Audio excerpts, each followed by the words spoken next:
Hey my heathens, J4D3 here, and we're drawing a not quite so sexy Velma. Like, it's not that she's, not sexy. She's just not all cheesecaked up. It's kind of sitting down. I think they're having a seance or something. That's what it kind of reminded me of. And she's got her skirt and her big socks on and her orange sweater. And then coming in from the background are all these weird tentacly, ghosty tentacle shapy things. And then a bunch of candles in the foreground. Because you can't have a seance without having a bunch of candles. I think it's like, in the rules. So, So, I'm sure some of you have seen, I do reviews of all my artwork once I get them into a portfolio case.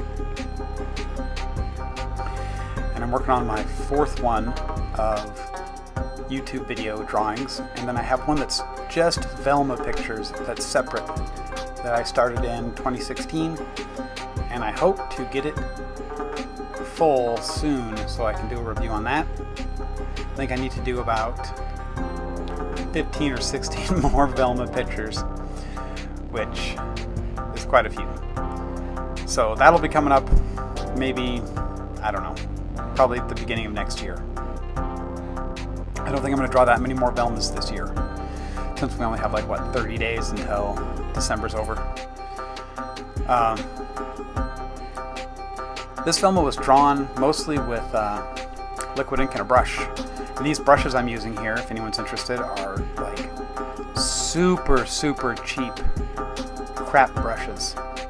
They're number 2 is the size of them, and get them online, and I order them by the lot of 200 at a time or 300 at a time, and they're just a few pennies each.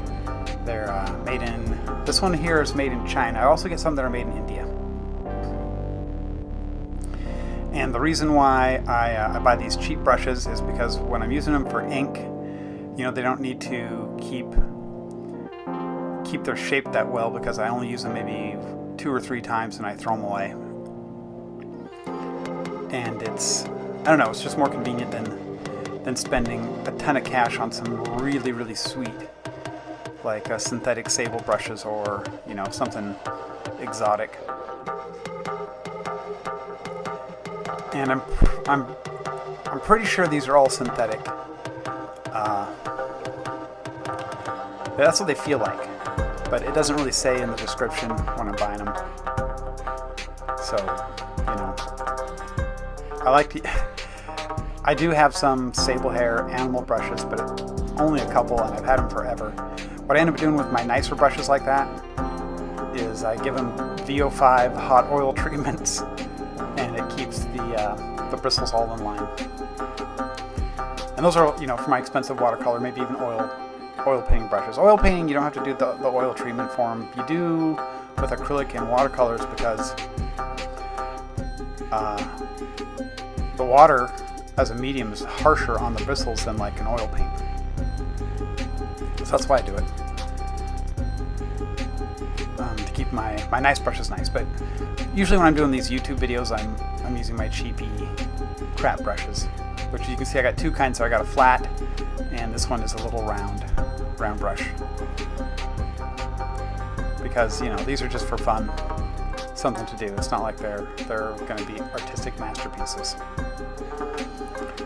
And a little bit of Copic for the skin, but not a lot, because I don't really have any inks that are good for skin tones. Now, I thought this picture was kind of starting to suck, because I didn't know what to do with the background. I didn't know what kind of texture to throw in there, so I did some splatters, and I was still feeling like it's like kind of an afterthought type of thing. Didn't get a lot of depth with this piece. So to make the splatters more interesting, I sprayed it with a clear urethane, which I think made all the colors darker and a little more rich, which I like. I thought that turned out quite well. And what happened here? I'm going to leave this in just to show you what a dork I am. What happened here is my wife came down to my studio and was like, hey, I need your help. I had to go put the battery charger on her Jeep, and the way her Jeep works is it takes 2 people to open the hood because you have to have the release pulled from inside the cab, and then someone has to go out and then unhook the latch. So that's why there's this dead space, as I was actually outside helping my wife with her Jeep, which gave the urethane time to dry, so it worked out pretty well. And then I still didn't like the way it was looking, so I broke out some Seahawk green spray paint and spray painted in the border. So I thought it gave it kind of an eerie, misty look, but still, I don't know, not the best picture. Well, thanks for watching, my heathens. Take care, be good to each other. J4D3, I'm out of here.